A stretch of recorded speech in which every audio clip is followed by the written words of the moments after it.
What up? What up? What up? What up, Chris? What's good? What's good? What's good? We back. We back. We back. What's How you going living? on? Good, man. Ready to get into these edge rushers. What is this? Like the second to last one? Yeah, this we're gonna do edge rushers, and then we're gonna do some I think DBs, and then we'll have draft season. I mean, not draft season, the actual draft. Yeah, actual It's a draft. bonus. Time kind of got away from us. It got here quick. It got here quick on us. But we're gonna talk. We got 10 edge rushers we're gonna talk about today, and then we're gonna lead you up into the lunch break hot take show at 7:15. So we're gonna go ahead and get started. We're gonna get it set up, and again, we're gonna give you the RAS score for each of the edge rushers. Chris will tell you what he thinks about them. Then I'll tell you what we think about them, and you guys can kind of put in the chat box what you think about them also. And as he's talking, I'll be scanning the chat box, throwing stuff up and whatnot, and we'll go from there. We won't have any highlights this time, so I can kind of negotiate and talk with you guys in the chat box if I need to, but that's how we're gonna get it started. And again, like, all this gonna lead up to lunch break hot take at 7:15. So let's go ahead and get started. Let me get us set up right, and then we're gonna go from there. Where's my mouse? There's my mouse. Make sure we get us in the right spot. We're gonna start with this young fella right here. Unless I gotta share the screen. Mhm.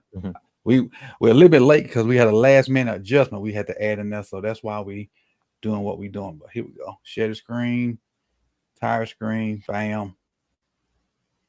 This ain't gonna take but a hot second to do. Then we in there. Share. There we go. Austin Booker. First guy on our list. And then he went away just that fast. You starting off with an exciting one. I know, right? But I was trying to use all three of my screens, so that's what it is. But now I got it up now. Austin Booker, from Kansas, number 9, fairly athletic guy. A lot of times, a lot of the RAS scores we've done, we done 3 or 4 weeks of this, and most of the RAS scores have been in the green. We're finally going to get to some guys that don't have those upper level RAS scores, but that don't necessarily mean they're not good players. His RAS score is 7.05, and again, this is out of 10s from 0 to 10. The highlights of it: he's 6'4". His broad jump is 8.45 out of 10. So those are his good numbers. Bad number is weight, 240. He's a slender guy, kind of built like a wing player. If you play basketball, if you're a basketball connoisseur, he's kind of built like a wing player. So as far as Austin Booker from Kansas, matter of fact, I got some notes on him too as far as his snaps and whatnot. And I almost forgot about that. Let me give you a snap count. 2021 at Minnesota, he was a red shirt. 2022 at Minnesota, played only 23 snaps. And then last year at Kansas, played 482 snaps with 38 tackles, 23 pressures, or it's 37 pressures, because I'm not going to tell you what's on my sheet because the number on my sheet is not right, because nobody had that many pressures. And he had 9 sacks. So what you think about Austin Booker? Man, Booker, he's an exciting prospect. You said that 240s where he came in at the combine. Good news for him is that at his pro day he weighed in at 253, so that's a lot better.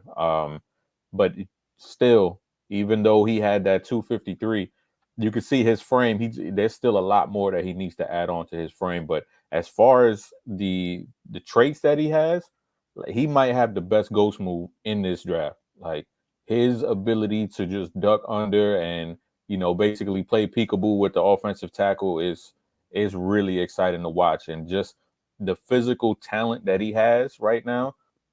And we're going to talk about Chuck Smith a lot in this. And right. Somebody with these kind of physical traits and just the build and the physique, as far as the length that he has, all he has to do is just add on to his frame, and then the sky's the limit for this kid, because I really do think he could turn into a special player, and like one of those guys that we see every year who's mid-round pick and just comes out of nowhere and everybody's like, who's that? Who's that dude? Where'd he come from?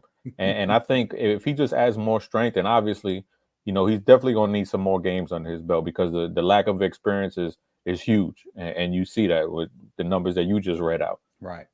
So he definitely needs a little bit more seasoning when it comes to in-game experience. But as far as the traits, like, they are all there, and he's an exciting lump of clay right now that a Chuck Smith could, mold into a really fine pass rusher. And what I got for him is the 2023 Big 12 Defensive Newcomer of the Year, and he was all Big 12. As far as my notes, super quick first step. And that first step with the ghost move you talked about, that's a lot to mold. You just got to get that in between stuff together. Disrupts passing lanes when he can't get to the quarterback. So if he gets to one of those tackles and they actually get hands on him, he does a good job of getting his hands up and just making the quarterback use different angles. So he'll jump for balls, he'll try to bat balls down and do those different things when he can't get to the quarterback. A guy he needs to bulk up. He's more of a pass rush specialist than a run defender at this point, and that's because of his frame. I got speed to turn the corner on tackles and can be on the quarterback before they know it. So I'm saying if he gets that initial first step and the tackle don't set fast enough, he'll be in the quarterback lap before they can even account for him. They may be on read 1 and it's not open. Before they can come to read 2, they're on the ground or being chased. He's just that fast. If the tackle don't get any kind of hands on him. Then I got weakness, his experience as far as snaps, his strength, and he plays high sometimes, and he can be ran at. Meaning they can, if he's on the edge, they can run outside zone at him or run power at him because of he just don't have enough bricks in his pocket at the time. Mm-hmm. But as far as him in a pass rush situation, he can get after it. And I love that. Get after it. I love what you said, designated pass rusher to start off in his career and then, slowly bring him on and develop him and round out his game. But that early on as a pass rusher, I love that plan for him. Yeah, and that's Austin Booker from Kansas. Again, you see his RAS on the board. Only has 9 sacks, and he got all of that this year. So really, this is 1 year of production from this young man. Redshirted at Minnesota in 2021. Only played 23 snaps in 2022 at Minnesota. Played 482 snaps this year at Kansas. So, but he was the Big 12 Newcomer of the Year, and he was all Big 12. And when you look at his tape, you see an extremely athletic individual that moves a lot faster than the rest of the people in the box.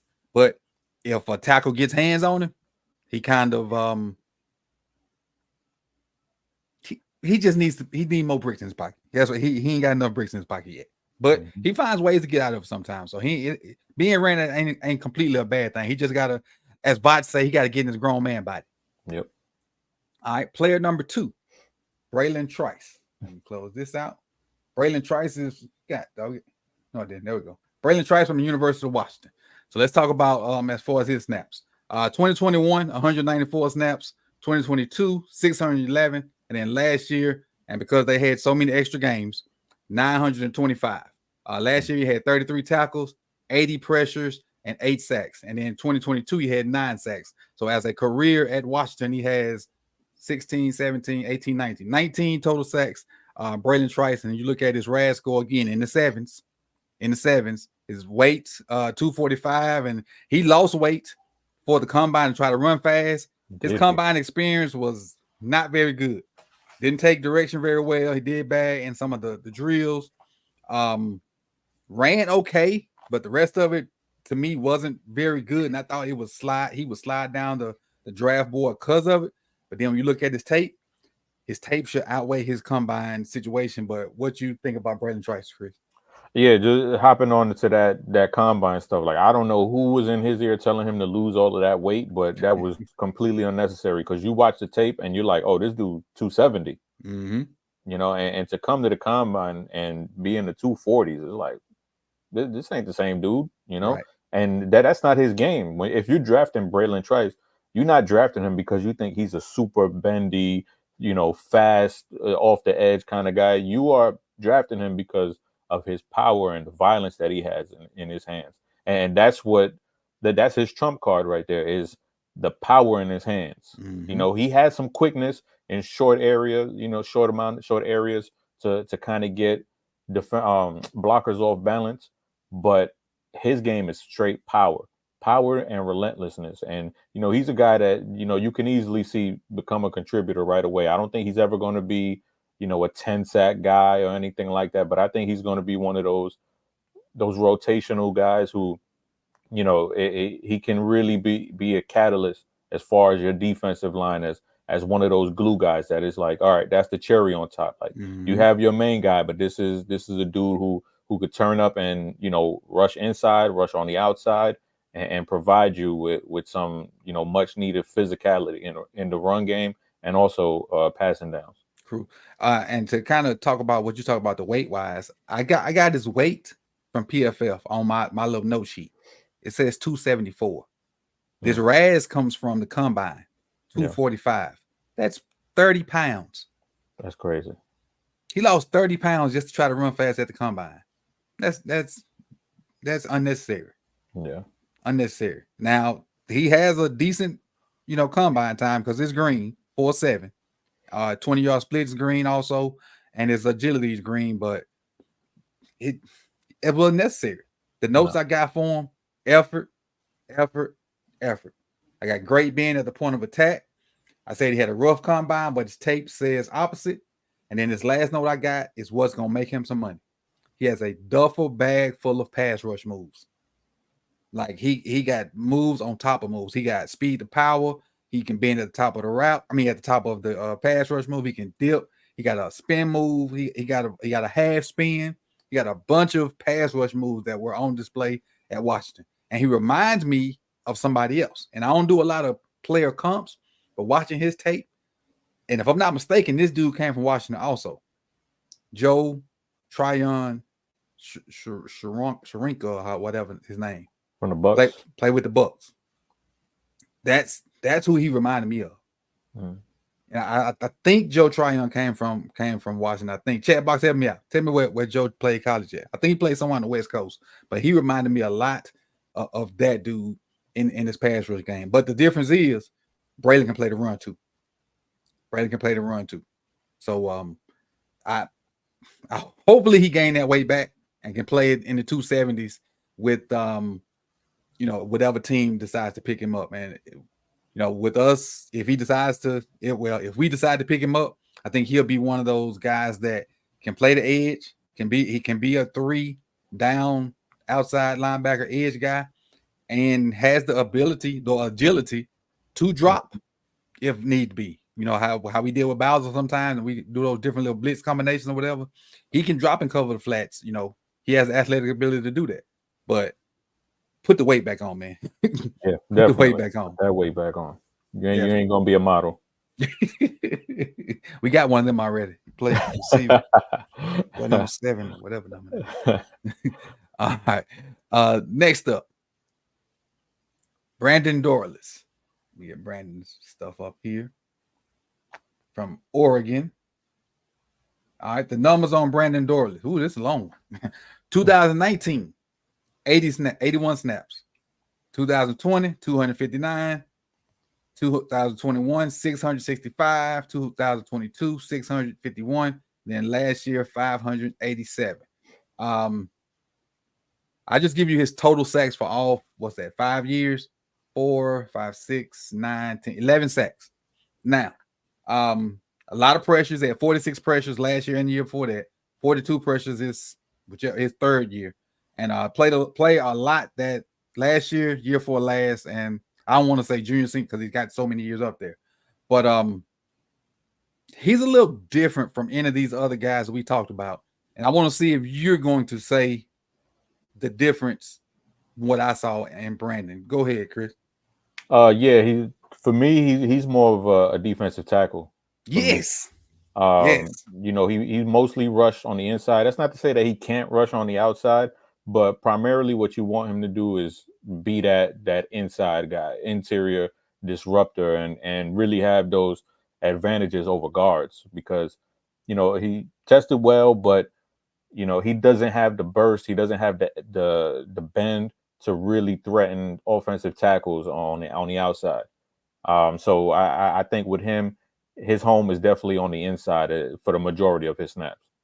Yeah, I think he can play 5, but I think he's a 3 tech.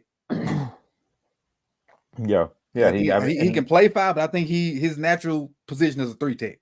Yeah, and not only, you know, does his play style, you know, match with that, because he's another guy, you know, just on maybe not as explosive as Braylon, well, definitely not as explosive as Braylon Trice, but he's a guy who relies on that physicality, that power in the game, in the run game, in the pass game. So I just, to me, he's a guy that's on the inside, and I wouldn't necessarily lump him up with the edge prospects in this. Right. And he in all the publications that I've seen, he's lumped in with the edge. But when I turned on his film, I was like, he probably shouldn't have been with this group. Mm-hmm. But since we had already, put our stuff together, I went on ahead and did it anyway. But the notes I got for him is he's more of a 3 technique than an edge, but can play edge. So he has position flexibility, which is key in multiple defenses. So that means, different defensive schemes, he can kind of go and play there. Plays with his hands extremely well. He's strong and has quick hands. He has that shock factor with his lower body, and he can knock defenders back, which helps him, do what he does between the guards. He's a block destructor, meaning he takes guards and resets the line of scrimmage. But he also, when in pass rush situations, he has the quick hands to get rid of guards and get pressure too. And it's like, and I saw him first versus Colorado, and again, anytime I saw people versus Colorado, I charged it like it's Colorado. They line suck. But then I saw him do it versus other teams. I'm like, okay, he legit. And he was a big part of Oregon's success defensively too. The last note I got for him is he needs to work on his moves. He doesn't have a bag full of pass rush moves. But now that I think about it and say that when reading his notes, if he's gonna be an interior pass rush, he ain't got to have this huge bag. It's gonna be power. It's gonna be push the pocket from the inside. If he was an edge guy, he would need a full bag. But the more he can get, the more he can do, the more he'll get paid in the NFL. So I say he don't need a full bag, but if he can get a full bag, it's gonna be better for his pockets. Yeah, and then as you can see with that green right there, he's going to have the athletic advantage over pretty much every guard. So Yes. you couple in that athleticism, and then also the power that he has, and you can have something special with him on the inside. All right, because look at that broad jump too. That explosiveness right there. Yep. Like he was, not only was he quicker than the guards, he was just as strong, or if not stronger than them also. Mm-hmm. Which is rare that you get that, because most guards are squatty bodies and they power lifters. They extremely thick in the lower extremities, and he was moving them, like they wasn't nothing. Like they wasn't nothing. And it helps that he went probably against one of the best interior linemen every day in practice too, in JPJ. I thought you were gonna say solid. You trying to get us off track. You trying to get us off track. But that's Brandon Dorlis from Oregon Ducks, 6'3", 290-pound defensive end / 3 tech. But and then his RAS score, I think this is the best RAS score we didn't saw today. 8.58. Let me see. Height 6'3", weight 283, and he's been the heaviest so far too. His explosive grade is good. His speed was good. Ran a 4.85 at 283. At 283. So he didn't need to lose all that weight to still run that good, unlike Braylon. So, and like I said, I like his position flexibility. And he got it. I know we're talking about this year, but he got a teammate named Jordan Birch, number 1. Mm-hmm. We're gonna be talking about him next year. He was an edge, or he was a D tackle too? He was edge, and then kicked in a little bit on the inside, but primarily edge. Okay, check him out. All right, this guy right here. This is a hot topic for a lot of people right here. Oh, Poke Chop Robinson. Mm-hmm. Let me get my notes up on Robinson. All right. So what I didn't know initially is that he started at Maryland. Started at Maryland his first year, played 263 snaps, had three sacks, then transferred to Penn State 2022, 455 snaps, 16 tackles, 48 pressures, 5 sacks. And then last year, 303 snaps, 10 tackles, 26 pressures, and 2 sacks. As far as his RAS, 9.53, 40 time, 4.49, 20-yard split, 2.6, 10-yard split, 1.5. All are great. You see that right there. Speed, elite. Size, 6'2" in the red. Weight, 254 in the red. It's not good, as far as RAS says, as far as his size for a defensive end. But then his explosion grade is great too. Vert 34.5, and then broad jump 10 feet. A lot of mixed feelings about Chop Robinson. I think he reminds a lot of people of Owe, but he also is a fan favorite because he's from the area. What does the film tell you about Chop Robinson, Chris? To me, I didn't really see the Owe comps. I just think there's more flexibility with Chop. You know, Right. and I think his burst off the edge, I think is better than Owe's was. I think just as an athlete, I think he's a better on-field athlete than Owe was. I think Owe was a little bit stiffer and he wasn't as explosive. Even though he tested like, you know, a maniac. But Chop, you know, he has the physical traits that, like, you know, we spoke about it with Austin Booker earlier, and you know, Chop's physical ability, just the athleticism that he has, it's even more exciting than Right. Booker's. The difference is you're talking about Booker, who could be a third, fourth, fifth, maybe fifth rounder, and Chop is being spoken about in the first round. Right. You know, obviously those tools that you can't teach are there, but then you have the other side of it where you can see he has active hands, but it's just no real consistent power behind them. And when you're in the NFL, if all you have is speed, you know, that's great, that's nice, but you know, grown men, you know, guys like Orlando Brown Jr., they're gonna be able to neutralize that because they're just gonna wait for you to come to them. You know, they got the length, they got the mass, and you have to be able to convert that speed to power. And right now, Chop just doesn't have that. And you know, he has a good weight to him, but that frame is still small.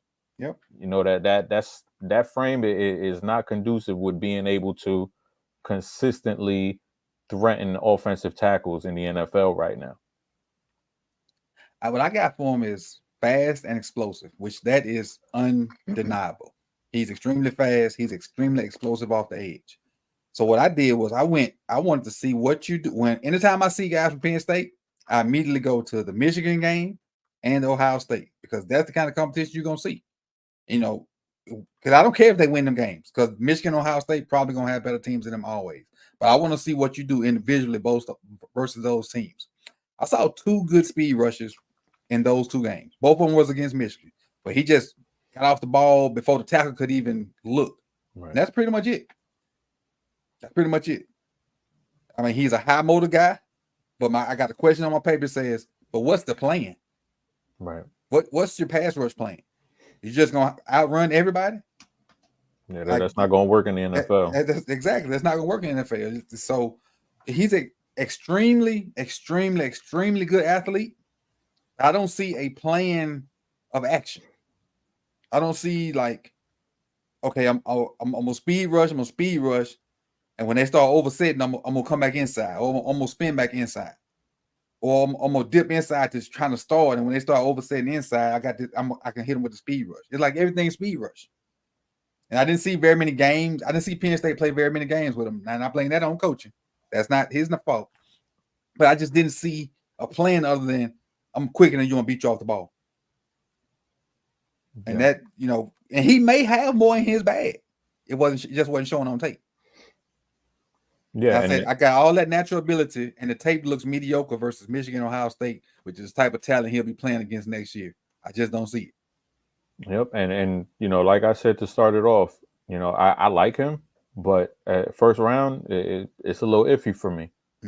Because, you know, like Coach said, you know, those athletic traits are tantalizing, and you know, Penn State did a good job of moving him around too. You know, there's times where he's able to rush on the inside, and you know, he is a disruptor. Like you have to, like, you could tell that offensive coordinators, they were trying to make sure that he did not wreck any of their plans, because they were giving him attention, and you know, he's a guy that once he gets hot, he's like a 3-point shooter. You know, once they see that ball go in the hoop once, that's all they need. And he's the same kind of way. Like once he gets hot, he kind of gets rolling a little bit, and you know, it might not show up in the stat sheet, but you watch the tape, and you know, there's a lot of disruption in there. But you know, again, Is do the Ravens want to bet on that at pick 30? I don't think so. Right. And my thing is with him, I think he's a situational pass rusher to start with,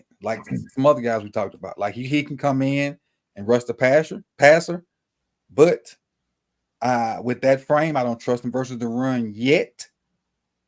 Not saying he won't get there. Not saying he won't get there. But I think he's a situational passer, and I don't think you pick situational pass rushers. I'm sorry, situational pass rushers in the first round, unless they like just ungodly numbers. Like they just can disrupt the game almost with every pass rush, and they got like ungodly numbers, which is some people we're gonna talk about lately like that. So, but the people we're gonna talk about later got a plan. He just I don't see the plan in him yet. Now, would I like him on the team second round? Yes, but I don't think he'll be there in the second round. Like because we pick what 62? He'll never get 62. 62. He'll never get 62 because now he's an amazing athlete.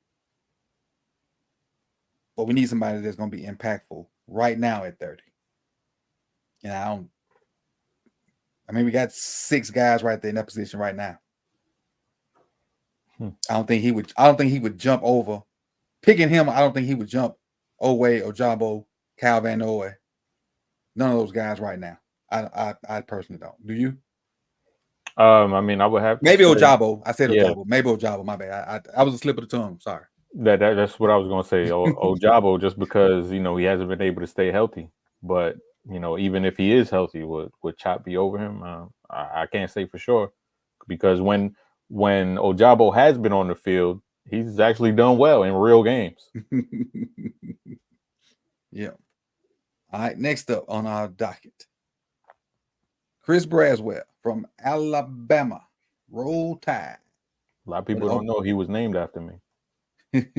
What the dude say? Don't give a piss about nothing but the tie. All right, so Chris Braswell in 2021, he had 14 snaps, 1 sack. 2022, 330 snaps with 4 sacks. And then last year, 569 snaps, 22 tackles, 56 pressures, and 13 sacks. As far as his RAS, 862. Elite for him is his speed, 9.46. 20-yard split, 2.67, 10-yard split, 1.5, which is always good. His height, 6'3". The guy, it's if he got a yellow on that, but his weight is 251, which is red. But when they get their grown man body, that weight would definitely change, and his explosion is yellow too, according to Raz. What you got for Chris Braswell from the University of Alabama, Chris? I really liked him. I thought he kind of reminded me of a better Tyus Bowser at this point.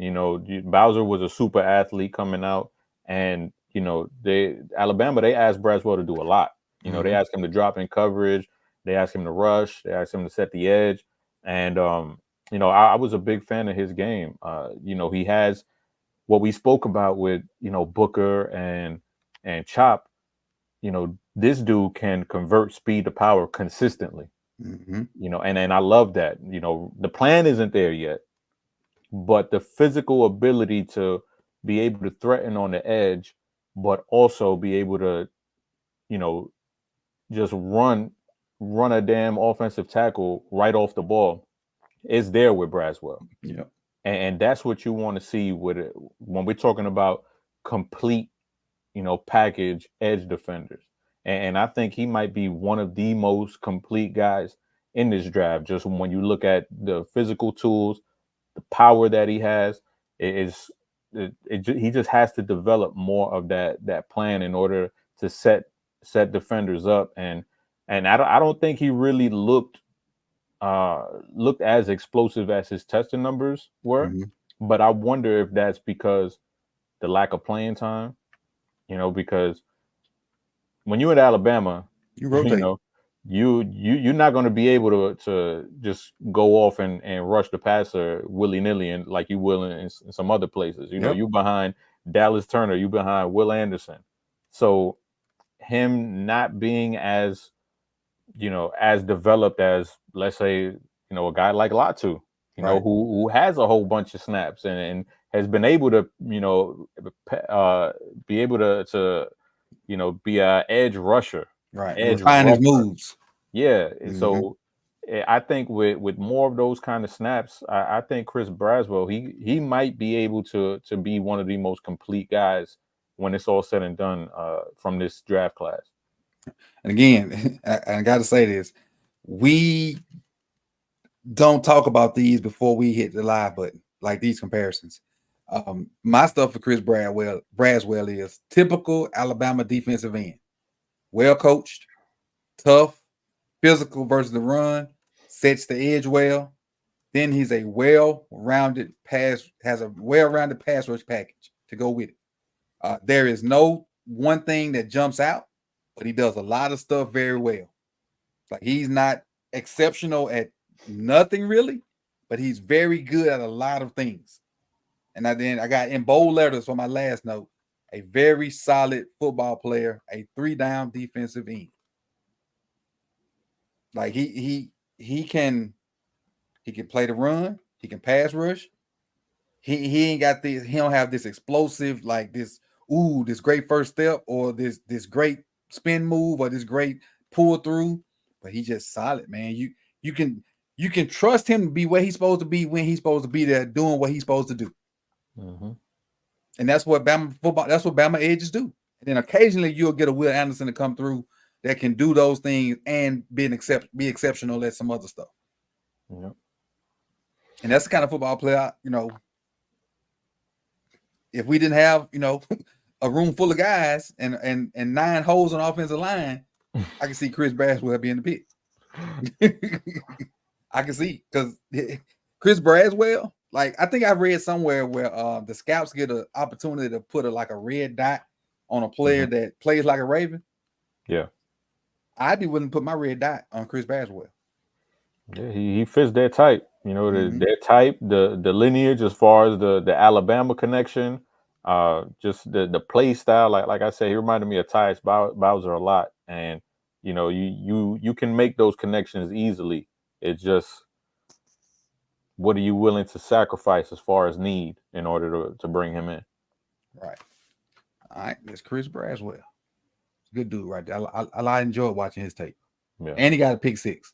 Got a pick 6 in there. Let's see. Next up. Darius Robinson, a guy that's been mocked to the Ravens a bunch of times early in the mock draft season. Not so much lately, but solid dude. Darius Robinson, defensive tackle, but he's listed as an edge in damn near every publication. Where is his size? 6'5", 285. For that size, he ran a 4.95. 10-yard split was good at 173. Bench 21 bench, which is red. That's for defensive end, that's not very many. His explosive grade was good. Had 35-inch vertical, broad jump. 9 feet, and then his agility was bad. But I could tell you from watching tape, his agility was probably gonna be bad because it's tough for him to change directions. But that don't necessarily mean he's a bad football player. It's just tough for him to go real quick. But he's a defensive player. We tend to do that to defensive players. I say we because I played offense. But his RAD score was 7.72 out of 10. As far as the snaps, he's a 5-year player. 2019 at Missouri, he had played 43 snaps with no sacks. 2020, 189 snaps with 1 sack. 2021, 294, 1 sack. 2022, 468 with 3 sacks. And then last year, 515 snaps with 9 sacks. He had 22 tackles last year, also with 42 pressures. Darius Robinson, the Missouri Tigers, 6'5", 296 defensive end. Did he lose weight to combine? Yeah, he lost about 10 pounds for the combine also. Yeah, this is one of my personal favorites. I love Darius Robinson. If you got it in your head, like the kind of edge rusher that's going to be bendy and, play with that finesse, this is not your guy. Mm-hmm. This is a dude. He actually played defensive tackle last year, and this was his first year playing on the edge. And, he came on like gangbusters this season. The captain of the team. We know the Ravens love that. Mm-hmm. But this dude, to me, he's that Pernell McPhee type. He's not going to be doing the ghost move like we were talking about with Booker or anything like that. He's gonna go straight through whoever is in front of him. Right. Doesn't matter who. He's going straight through, and he plays with that bull in a china shop kind of style, and that's great. And I kind of have to check myself because I fall in love with these kind of players. So although he does that very well, he plays with great violence. He plays with a relentless motor. He also needs to develop a plan too, because those are grown men you're going up against. This is not, you're not going up against an Auburn offensive tackle when you're in the NFL. You're going up against the best of the best. And just being strong and being relentless, like, yeah, it'll get you a couple sacks, but if you really want to take that next step and be one of the premier defenders in the league, you got to have a plan. And right now he doesn't have that plan. He's just relying solely on power and relentlessness. But just as far as that package, the motor, just the intangibles that he has, because when you listen to guys talk about him, you listen to other coaches talk about him, they just have rave reviews about him. And I love though when you get a peek at the intangibles and the kind of person that he is. Right. What I have for him is he has the strength and size to play all three downs. And you can tell, with his frame, 6'5", almost 300 pounds, played interior and, on the edge. So that's going to help him, with that flexibility to play all three downs. He's okay at setting the edge and keeping that outside shoulder free. And I could tell it was kind of new to him because he kind of over exaggerates keeping that outside arm free when people try to run at him. And then he does a good job of shedding tackles. The better tackles kind of, I ain't gonna say whooped him, but they were able to control him a little bit. But tackles that didn't match him in strength, he dominated them. He just get rid of them and basically step on them and make tackles when they tried to run at him. He has a couple of pass rush moves in his bag, but once I realized that he was a defensive tackle, I understood some of his pass rush moves because they're set up to be power moves. Like they would dominate guards. They don't necessarily work on, tackles who are better at defending some of those moves. But once he, gets with a guy and develops moves better, he'll be better at it. So I can see the potential there from Robinson. And the only negative I had in it, he's kind of robotic. But the agility grade kind of tells me that. The agility grade in the film kind of tells me he's kind of robotic as far as just chasing guys down and trying to change directions. But what he does from snap to 2 seconds can negate that robotic play. The only thing he's robotic in is maybe chasing people down from the other side, but that ain't necessarily really his job. If he can reset the line of scrimmage and keep his outside arm free, those robotic movements don't really matter.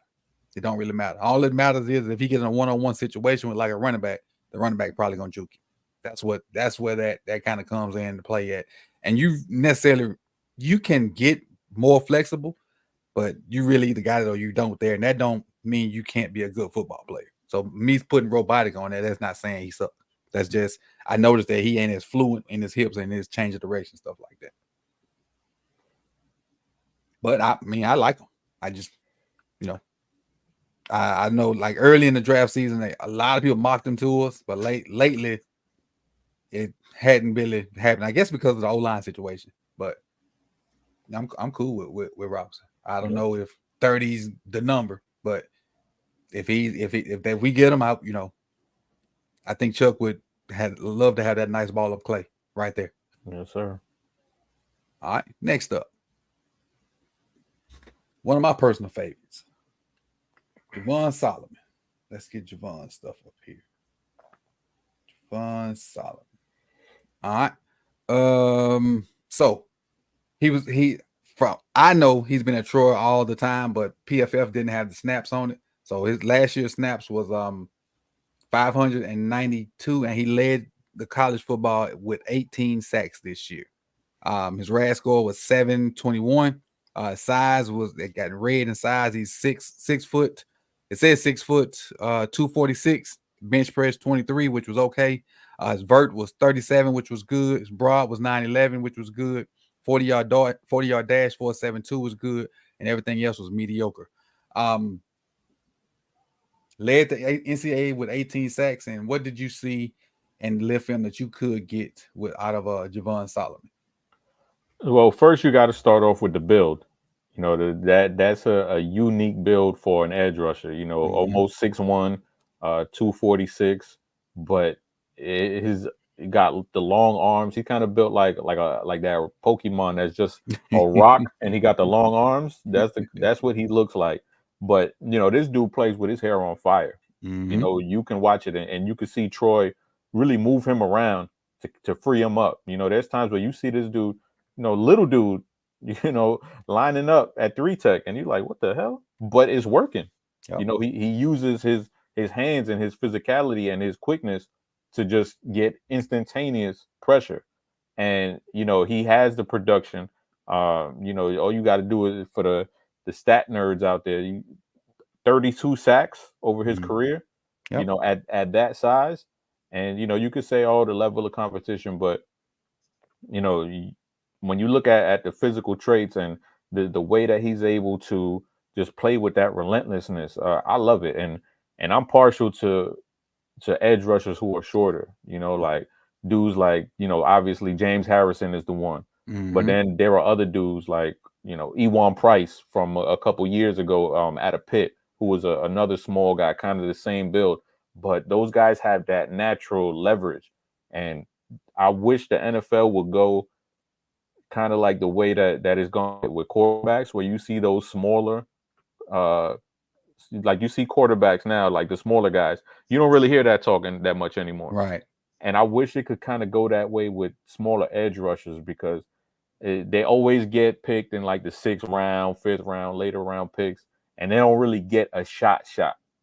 And I think a guy like Javon Solomon, I think he's a dude who he can be productive in the NFL.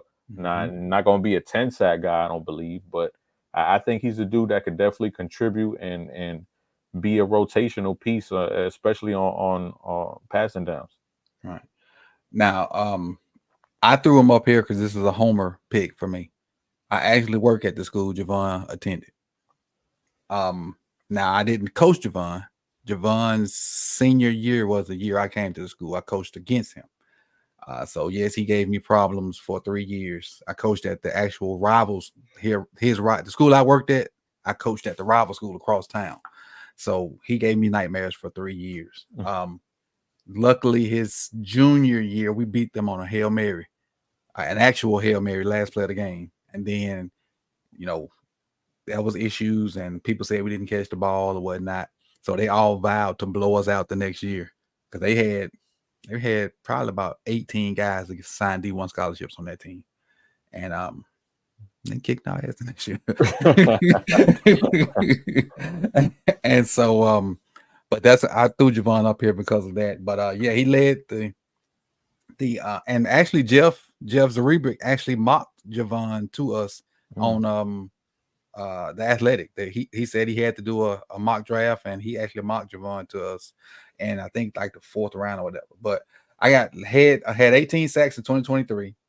He was used as a 4-eye defensive end, but I think his best position, if he stand up as a defensive end or outside linebacker. Surprisingly strong for his size. You'll see him toss tackles from time to time during games.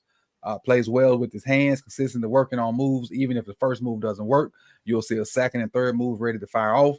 A powerful lower body to help explode through blocks. He's tough to reach unless the offensive tackle, is extremely gifted because of that speed. Like if he realizes that you're trying to reach block him, he get on the outside real quick and make you turn it back in. He's not ideal size for an edge, and I got longer arm tackles will give him problems. But he has a high motor.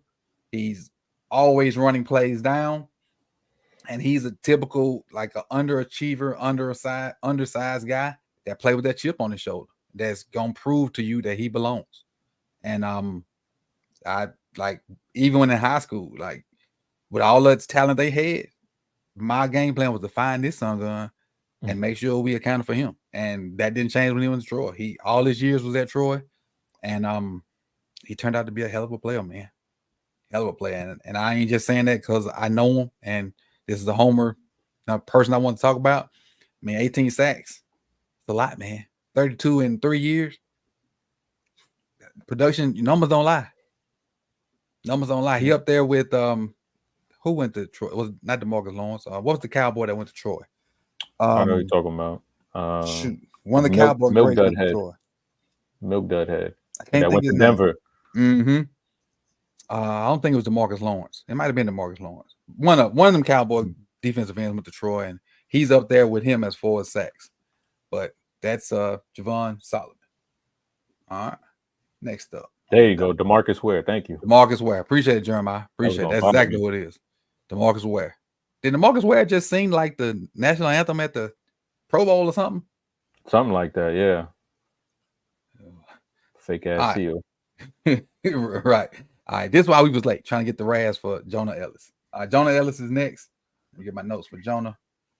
All right. Jonah Ellis, Utah Utes, 2021, 118 snaps, 2 sacks. 2022, 394 snaps, 4 sacks, and then 2023, 573 sacks, 573 snaps, 13 sacks with 39 pressures.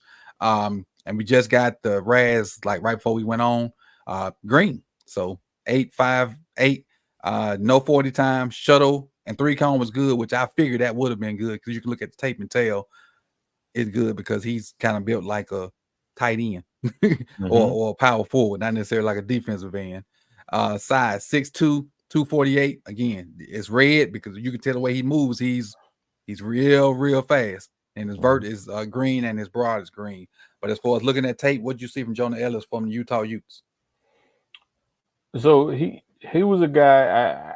I don't want to say I hated him, but I wasn't the biggest fan of his game. Like several of the guys that we've spoken about, he has, some really nice athletic traits, and he comes from a football family. His dad was an NFL player. I think one of his brothers played college ball too.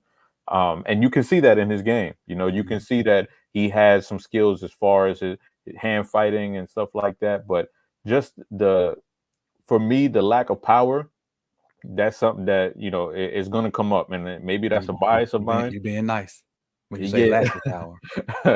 That's like, to me, that's something that that has to be in your repertoire. We spoke about it with Braswell. And, you can have all of the moves, the flashiness, the inside spin moves and all of that. If you don't have the power, it's not going to work in the NFL. Like, yeah, you get your occasional sack, but to be able to threaten offensive tackles in the NFL, you need some power. And I didn't really see that with him. And I walked away not really being a huge fan of his, although that's not to say that he won't be good, but you know who he reminded me of? He reminded me a lot of Paul Kruger, because he even does that little hop chop that Paul Kruger used to do. That's his go-to, that hop chop that he does. And if he don't get it, he normally ends on his back. That's it. And why couldn't Paul Kruger see the field early on in his career? Because he lacked that power, and he was more of that finesse rusher.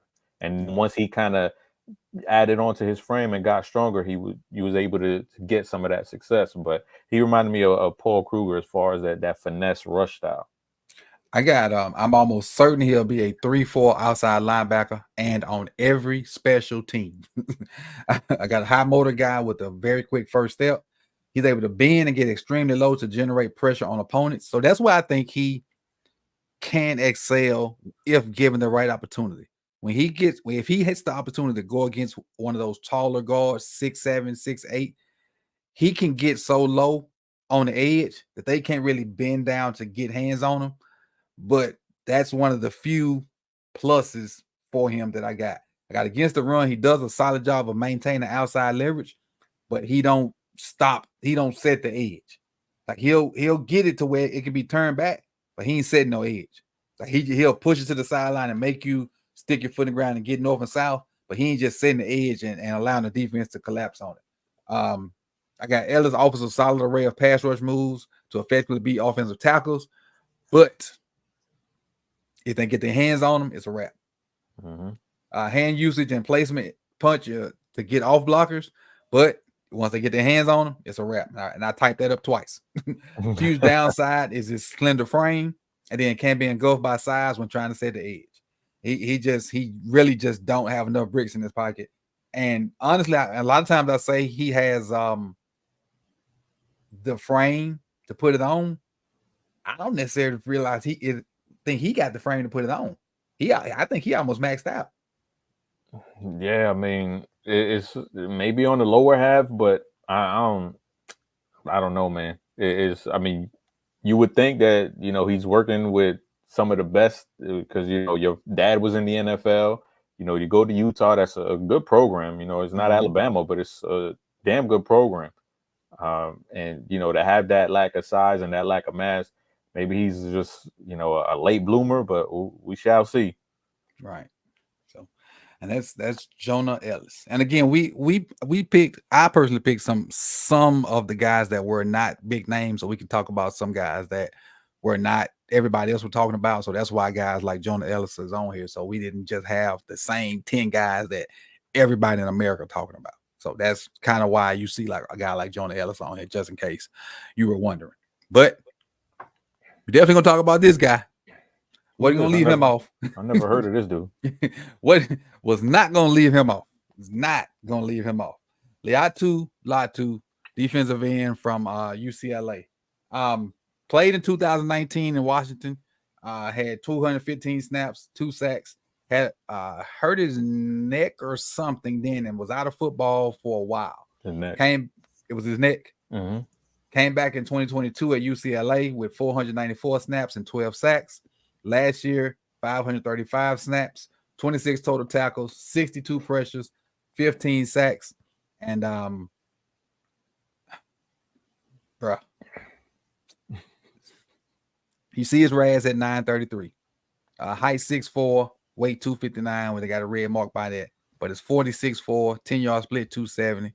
I'm sorry, 20-yard split 270, 10-yard split 162. His shuttle and agility was good. His combine was excellent. This dude right here, man. Like if go watch the tape of him versus UCLA. Don't forget Colorado, because we already know about their O-line. USC? Watch the tape versus USC. I mean, yeah, USC. Him chasing Caleb Williams down playing tag. That's what it was. But what as far as what you see out of Latu, or what you think about Latu? Man, this dude, he came out of the womb with a plan. You know, you've heard us talk about players who don't have a plan.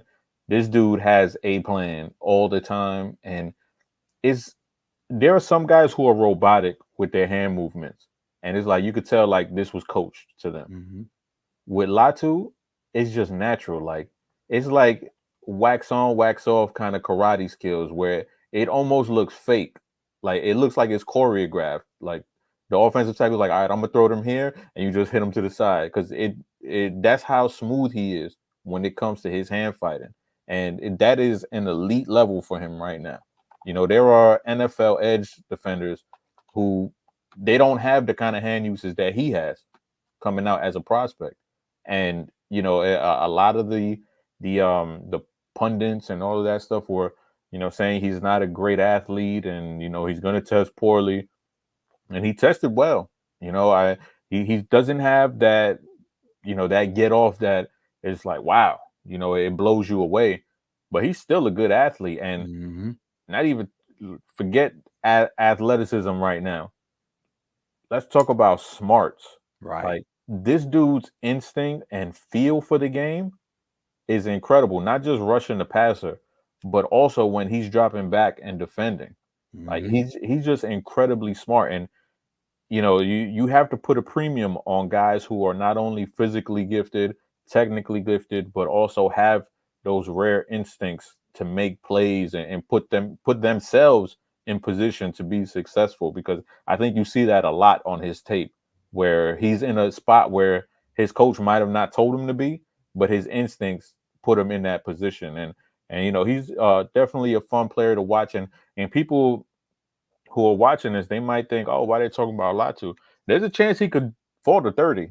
You know, because what he had was, you know, that wasn't just some, you know, like a torn ACL 2 years ago. You know, that the neck injury, you know, that could go any way. I mean, we saw DK Metcalf dropped to the, what was it, second or third round. Right. Second.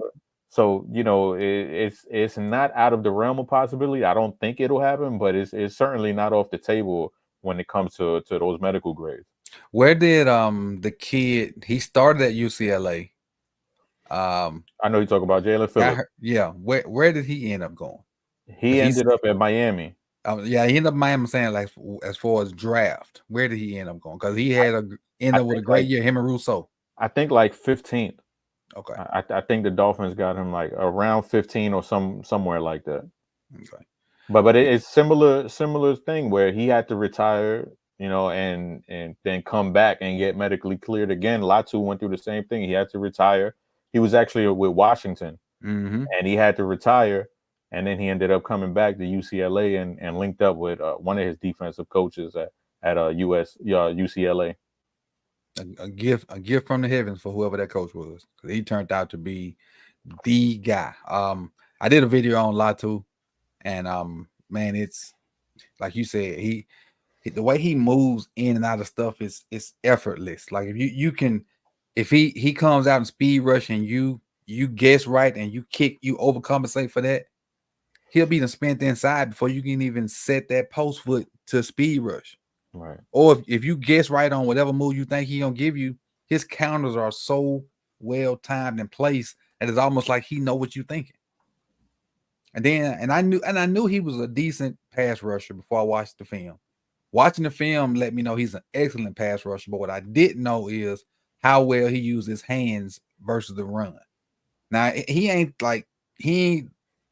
this certified straight run stopper, but he uses his frame to slide between blockers and get off blocks and to make plays in the backfield. You think that, okay, he's just an edge, just a pass rush guy. He's just put him in on third down. No, this dude can play the run too. He can play the run too. He probably ain't gonna make no explosive plays and blow people off the ball, but he can hold a point. And then when the runner comes, he can stack and shed and make the tackle.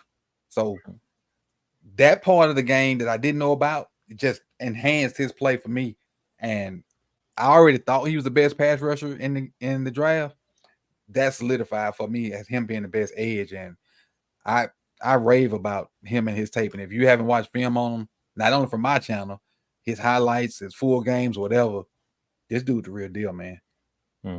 He is the real deal, Holyfield. And I ain't very much negative you're gonna hear from me about Latu. And if he's a bust in NFL, I won't be the one to call it. I wouldn't see it'll hit me like a ton of bricks. I can't see it. I can't see it. I can get to our last guy today, Marshawn Nealon, who was extremely interesting. Western Michigan guy, 166 snaps in 2020 with 4 sacks, 414 snaps in 2021 with 4 sacks, 2022 465 with 2 sacks, and then 557 snaps this year with 6 sacks. And if I'm not mistaken, I think I read somewhere where he played. Did he play with Fisk from Florida State? Yeah, last year, him and Fisk were on the same D line. Okay, so he played with Fisk last year, so he had some help with him last year when he only had those 2 sacks. But his tape was real interesting. His RAS score, if I'm not mistaken, incorrect, this might have been the highest RAS we've seen today, 9.54. 40 times 4.7, 20-yard split. No, Latu's might have been higher. Let me look real quick. No, Latu 9.3. No, this might be the highest one. 9.54. Shuttle was good. 3-cone was good. Vertical was good. The only thing that was bad was his weight and his bench. But the way he moves and plays, I can understand why, because he's more power forwardish looking too.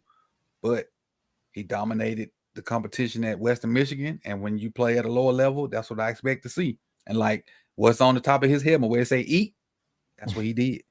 What you think about him? I like him, and I was a fan of his, but I did not think he was going to test the way that he did. Like his testing numbers, blew my expectations out of the water. But just as far as on the field, he's a guy. He has a good mix of athleticism and power, and he plays with that relentlessness that you Mm-hmm. want. He doesn't stop. He can be blocked. That doesn't mean anything. He's going to give you a counter and try to go around you again.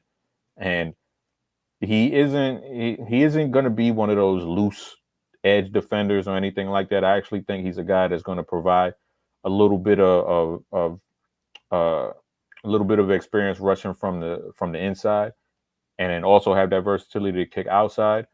He's kind of a tweener in a way, and he kind of reminded me of from the what's the dude from the Stanford Cardinals, um, Solomon. What was his This name? year, No. For a few years ago, he was like the third pick in the draft from the Niners. Solomon Thomas. There we go. Solomon okay. Thomas. Like a off-brand version of Solomon Thomas, Mm-hmm. like one of those kind of cats.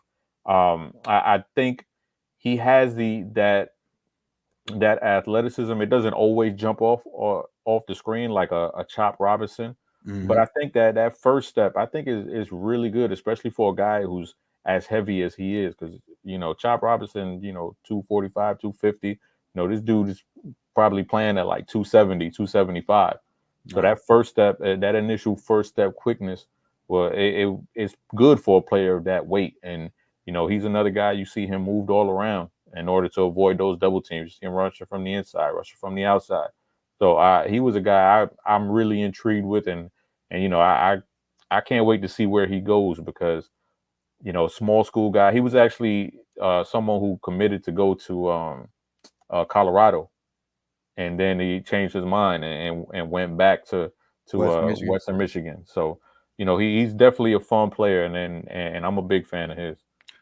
What I have informed, he was a tight end in high school, which shows his athleticism, elite agility for a defensive end. Runs plays down all over the field. He's a pinball getting through the offensive lineman. So he bounces around offensive linemen while study getting penetration to go make plays in the backfield.